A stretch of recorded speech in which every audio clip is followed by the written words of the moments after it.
Bonjour S2, le paragraphe 1, il parle du factoriel, comment on calcule le factoriel d'un nombre. Ici on a le 0 factoriel, il est égal à 1 par convention, et 1 factoriel égal à 1.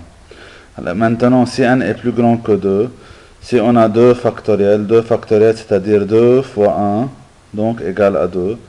Le 3 factoriel c'est 3 fois 2 fois 1 égale à 6. Le 5 factoriel c'est 5 fois 4 fois 3 fois 2 fois 1. Le 6 factoriel c'est 6. Donc le nombre factoriel, on multiplie le nombre jusqu'à 1. Propriété, par exemple, si on a n plus 1 factoriel, le n plus 1 factoriel, il est égal à combien?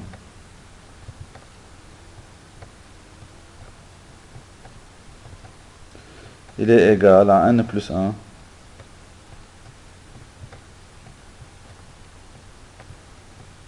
fois n fois n moins 1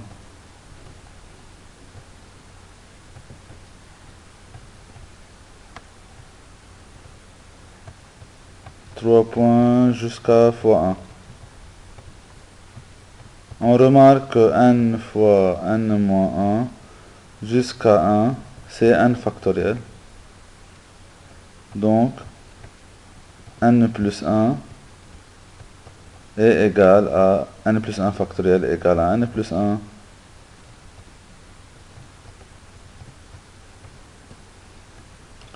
fois n factoriel.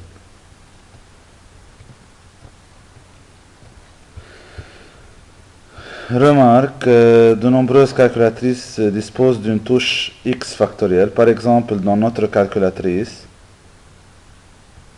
on peut trouver celle-là. On peut trouver la touche factorielle ici.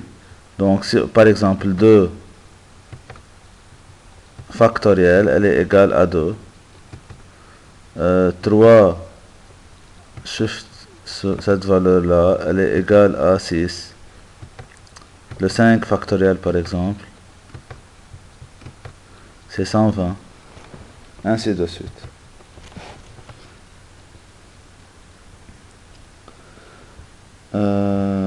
C'est le paragraphe de factoriel. Vous pouvez trouver ici 0 factoriel, 1 factoriel, d'après la calculatrice, comme on a déjà fait. Le paragraphe 2, arrangement avec répétition. L'arrangement avec répétition, c'est-à-dire lorsqu'on a un tirage successif avec répétition. C'est comme ça. C'est un arrangement avec répétition de P éléments ordonnés formés de P listes. Ordonnés, c'est-à-dire l'ordre intervient. Le nom est P liste ou P uplet. Le dénombrement dans ce cas est n exposant P. C'est-à-dire si on a une urne qui contient 3 boules,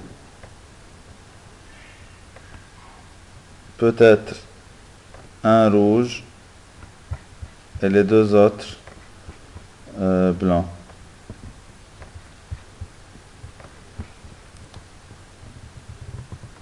Un rouge et deux blancs.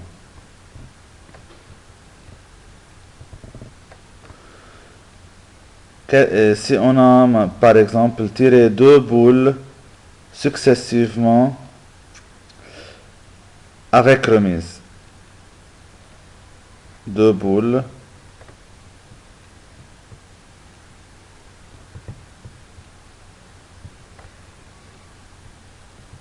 avec remise.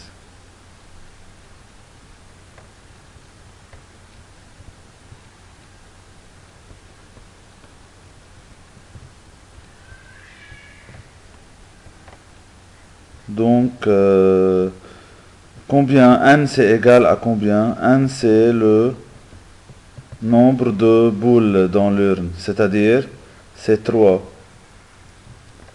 Et P P, c'est le nombre de tirages. On tire 2 boules, donc c'est 2. Par suite, le nombre de cas possibles, c'est 3 exposant 2.